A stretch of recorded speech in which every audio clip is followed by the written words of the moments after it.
Happy Sunday to you. Thank you so much for joining us for another episode of Awareness. I'm your host, Billie Jean Shaw. So happy to be back with you this Sunday. Well, today we are focusing on the campaign trail as former President Donald Trump and Vice President Kamala Harris race to the White House. And as we are focusing on the election today, we have to talk about the importance of the black vote. But first, let's bring you up to speed on the campaign trail. Earlier this week, we've learned about new numbers showing inflation loosening its grip on the economy. President Biden and Vice President Kamala Harris now touting the administration's efforts to lower drug prices for seniors. They made a joint appearance in Maryland for the first time since President Biden dropped out the race. Meanwhile, Republican presidential nominee Donald Trump holds back-to-back events for the first time in 2 weeks. NBC's Chris Pollone has the very latest developments in the race for the White House.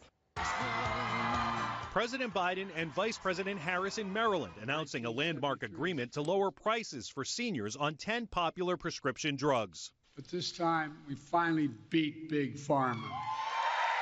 It saves the taxpayers billions of dollars. It's the first time the pair has shared a public stage since the president gave up his re-election bid. There's a lot of love in this room for our president.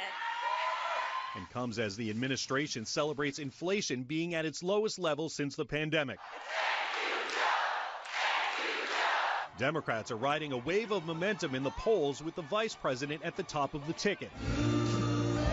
Former President Donald Trump trying to reclaim the spotlight, holding back-to-back events for the first time in 2 weeks. We're a failing nation because of the way it's been run for the last 3.5 years. Attacking both Biden and Harris's handling of the economy. A radical left person wants to put price controls all over the place, which will end up driving up your prices, not down your prices.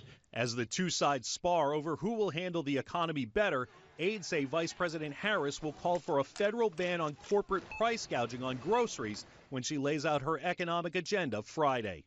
And we now know when the two candidates for vice president will meet on the debate stage. J.D. Vance and Tim Walz will debate on October 1st, a little more than a month before the election. Vance is also pushing for another debate in September. In Washington, Chris Pollone, NBC News. All right, now that we are updated on the latest on the race to the White House, let's talk about where the black vote falls in the middle of all of this. You're watching Awareness. We'll be right back.